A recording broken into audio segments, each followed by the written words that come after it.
नमस्कार, मैं बाबुल विवेक खबरबाज पर आप तमाम लोगों का हार्दिक स्वागत करता हूं। इस वक्त मैं दीरा पर हूं। ये दीरा कहते हैं जो नदी होती है, जो बिहार से दो नदियां गुजरती है, गंगा और कोसी। ये दोनों बड़ी नदियां जब बिहार से गुजरती है तो अपने साथ बहुत सारे गाद को लेकर आती है, और जब बरसात के समय में गंगा का जलस्तर बढ़ जाता है या कोसी का जलस्तर बढ़ जाता है, उस वक्त जो है पूरा इलाका जलमग्न हो जाता है। गंगा अपने साथ काफी उपजाऊ मिट्टी गाद को भी लेकर आती है, जो गाद छोड़कर जाती है। और जब गंगा और कोसी का जल स्तर कम हो जाता है तो उस गाद जो होता है उस पर काफी उपजाऊ होता है, और खेती के दृष्टिकोण से काफी उपजाऊ मिट्टी होती है। और किसान यहाँ पर बरसात के बाद खेती करते हैं। हर प्रकार की खेती यहाँ पर आपको मिलेगी। यहाँ पर लोग गेहूं की खेती करते दिख जाएंगे, मकई की खेती होती है, साथ ही यहाँ पर जो है परवल, तरबूज, खरबूज, खीरा, ककड़ी, बिल्कुल समृद्ध है मिट्टी यहाँ की। और लेकिन जब मिट्टी समृद्ध है और दो दो नदियां यहाँ से, जो बिहार की बड़ी नदियां हैं, वो गुजरती है, उसके बीच का इलाका है, एक तरफ कोसी है, गंगा है, और उसके बीच का इलाका है, उसका के कछार का इलाका है। यहाँ पर बहुत सारे किसान जो है खेती भी करते हैं। लेकिन होता क्या है, जब गंगा अपने साथ, गंगा के फायदे हैं, कोसी के फायदे हैं, तो वो उसके जो है अपने घाटे भी हैं, उसका अपना दुष्परिणाम भी है। किसानों से जब हम लोग बात करते हैं इनके बारे में, तो यहाँ पर फसल तो किसानों को काफी अच्छी मिलती है, लेकिन उसके अलावे जो है यहाँ की अपनी कुछ परेशानियां भी किसानों की होती हैं। ऐसे ही एक किसान हमारे पास हैं जो यहीं पर घर बनाकर रहते हैं। तो आइए इनसे बात करके जानने का प्रयास करते हैं कि इनकी समस्याएं क्या हैं, और ये जो यहाँ पर खेती करते हैं इनको किस किस प्रकार की समस्याओं का सामना करना पड़ता है, और कैसा है ये क्षेत्र इनके लिए। क्या है नाम आपका? चमकलाल से। चमकलाल जी। चमकलाल जी, आप ये कौन सा जगह है? ये हाँ, ये है बुढ़ना। बुढ़ना गांव है। इसका प्रखंड बिहपुर है, हाँ, और जिला भागलपुर। हाँ। विधानसभा कौन सा है? बिहपुर विधानसभा। आप लोगों के विधायक जो है इंजीनियर शैलेंद्र हैं। सरिंदर है। इंजीनियर शैलेंद्र विधायक हैं। हाँ। एक बात बताइए कि आप कब से यहाँ पे रह रहे हैं बुढ़ना में? बहुत साल से आए, बहुत साल से। 25 साल से ऊपर हो गया। 2500 साल से ऊपर। तो आपका अपना खेती बाड़ी यहाँ पे है? हाँ, यही है। अच्छा, यहीं पे अपना खेती है। तो क्या क्या उपजाते हैं, क्या क्या खेती करते हैं? गेहूँ में जाते हैं, हम्म, मकई में जाते हैं, हम्म, रेचा में जाते हैं, हम्म। मसूर में जाते हैं, अच्छा, खेरी में जाते हैं। कलाई कलाई भी? हाँ, कलाई में। कलाई।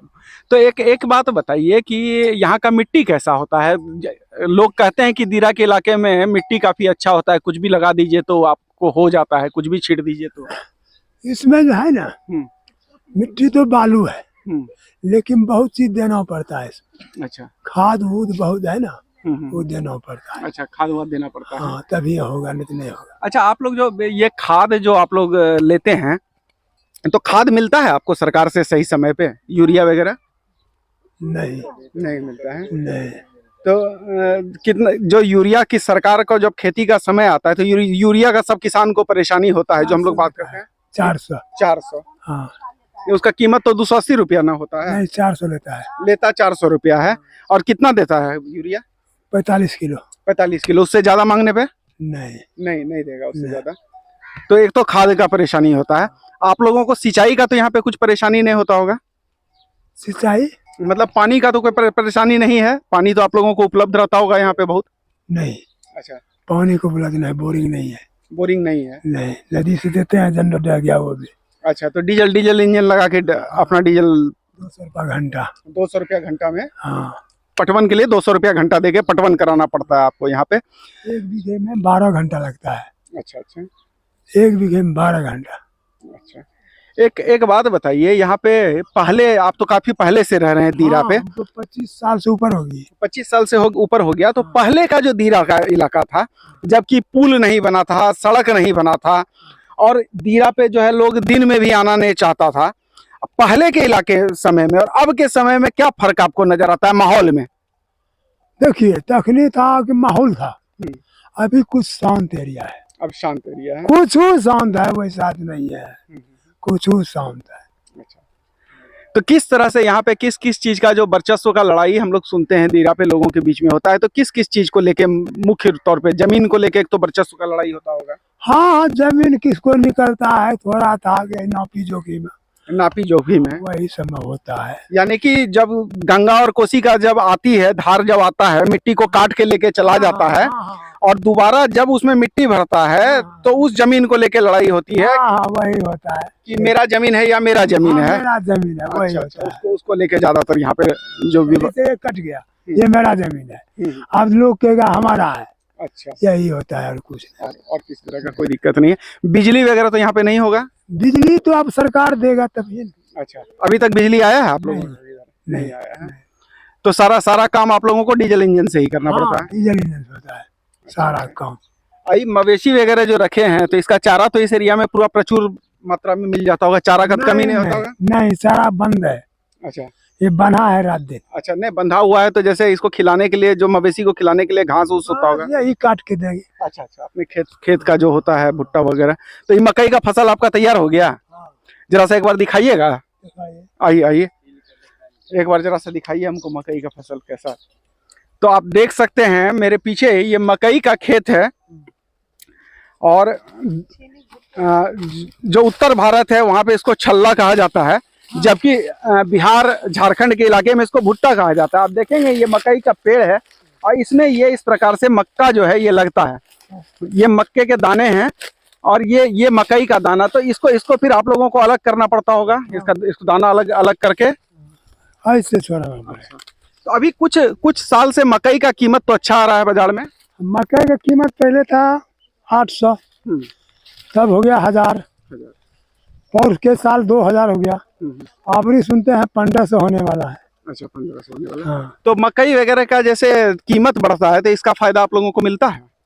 मकई का कोई फायदा नहीं, जब आप बेचते होंगे तो आपको तो कीमत अच्छा मिलता होगा ना? मिलता नहीं, वही बताए ना कि जैसे 1500, यही 1500। जो कि 4 किलो बिया खरीदेंगे वो 4000 टका पड़ेगा। अच्छा, 4 किलो बिया लेंगे तो उसका 4000 पड़ता है। अच्छा, 4 किलो 1000 रुपया किलो आपको बीज खरीदना? हाँ, बीज खरीदना पड़ता है। अच्छा, और आप बेचते हैं 1500 रुपया क्विंटल?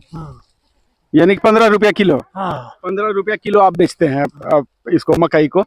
अच्छा, पैदावार कैसा होता है यहाँ पे? इसमें तो खर्चा बहुत है। 1 बीघा में 20,000 खर्च है। 1 बीघा में 20,000 खर्च है। 1 बीघा में 20,000 खर्च करते हैं। और अगर आपका फसल सही हुआ, मान लीजिए कि सब कुछ सही रहा, तो कितने का मकई बिक जाता होगा? सब खर्चा उर्चा वही 30-40 बिकेगा। यहाँ पर कुछ महिलाएं भी हमारे साथ हैं, इनसे भी बात करके जानने का प्रयास करते हैं कि इस दीरा के क्षेत्र में इनका जीवन कैसा है, और इनको जीवन से जुड़ी हुई कौन कौन सी समस्या है जिनका सामना इनको करना पड़ता है। चाची, क्या नाम है आपका? गीता देवी। आप यहीं पे रहते हैं? हाँ। यहीं पे।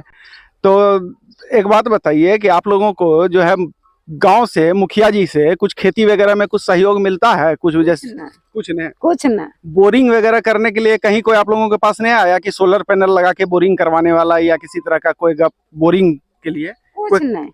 कुछ नहीं।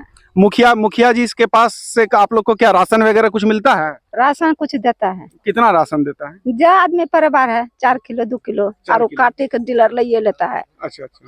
हाँ। और कुछ पेंशन बच्चा वगैरह स्कूल जाता है?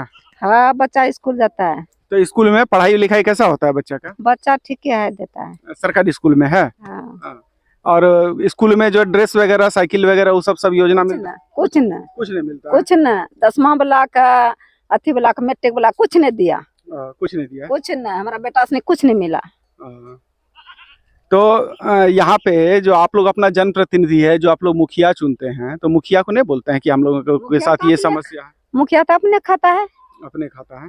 तो जिताते कैसे हैं? वोट देते समय क्या सोचते हैं आप लोग? सब समाज ने देता था, हम दे देना। समाज देता है, इसलिए लोग कह देता होगा इसी को दे दो, तो उसको आप लोग दे देते हैं। लेकिन आप लोग ये काम का सोच के नहीं देते हैं क्या कि भाई मेरा काम जो करेगा हम उसको वोट देंगे? कुछ नहीं हमरा देगा, कुछ नहीं। गरीब का नहीं देखना चाहिए।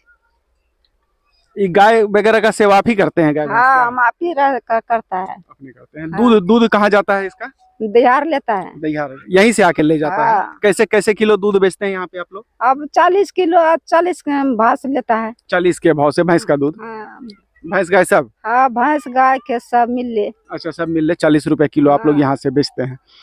और जो है आप लोगों को यहाँ पे जैसे मान लीजिए क्या कि अभी तो आप लोग यहाँ आबादी दूर है, यहाँ से तो बहुत दूर है, यहाँ पे तो कोई दुकान उकान भी नहीं है, तो आप लोग को जो राशन पानी का या किसी का तबीयत रात बेरात खराब हो जाए बीहपुर से बनता है। यहाँ से बीहपुर जाना पड़ता है। झंडापुर बीहपुर से।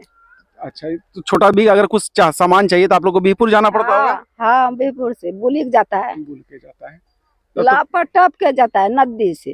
अखनी पुल बन गया ना तो पुल पर चढ़ के अच्छा, जाता ये है। बरसात में जब पानी आता होगा तो ये सब तो डूब जाता होगा। डूब जाता है, गाँव चल जाता है। अच्छा, तब आप लोग गांव चले जाते हैं। हाँ तब यहाँ पे जो पूरा जो है सामान है लेके उठा के आप लोग गांव चले हाँ गाँव चल जाएगा, तब वो उपटेगा तब आवेगा। अच्छा, तो कब तक निकलता है फिर ये? 2 महीना 12 महीना पानी रखता है। अच्छा, तो कितना पानी यहाँ पे आ जाता होगा जिस जगह पे हम लोग खड़े हैं? इतना पानी। अच्छा, उस कमर भर घुटना से भर से ऊपर पानी आता है यहाँ पे। हाँ तो ये हर साल ही पानी आ जाता है। हाँ, बढ़िया टा नहीं लज पानी। तो ये देख सकते हैं यहाँ की समस्याएं हैं। अगर कुछ फायदा है, कुछ लाभ है गंगा और कोसी का, तो उसका कुछ हानि भी है, कुछ प्रतिकूल प्रभाव भी है। प्रत्येक वर्ष इनको अपने घरों को छोड़ के पलायन करना पड़ता है। और जिस जगह पे अभी हम खड़े हैं, हर बरसात में यहाँ पर कमर भर पानी आ जाता है। इतनी ऊंचाई पे जबकि हम खड़े हैं, और का एरिया जो सड़क का एरिया है वो यहाँ से नीचे है, तो इस जगह पर आप आना भी संभव नहीं हो पाता होगा। बावजूद इसके यहाँ पर लोग रहते हैं, यहाँ पर खेती करते हैं। इनके जीवन की अपनी समस्याएं हैं, इनके जीवन की जो है अपनी परेशानियां हैं। उन परेशानियों पर हमने बात की, खेती किसानी पर बात की और जानने समझने का प्रयास किया इनके जीवन को। आगे ऐसे ही रिपोर्ट्स में बने रहिए खबरबाज के साथ। ऐसे ही रिपोर्ट्स को हम आप तक पहुंचाते रहेंगे, ऐसी ही खबरों को दिखाते रहेंगे। धन्यवाद, नमस्कार।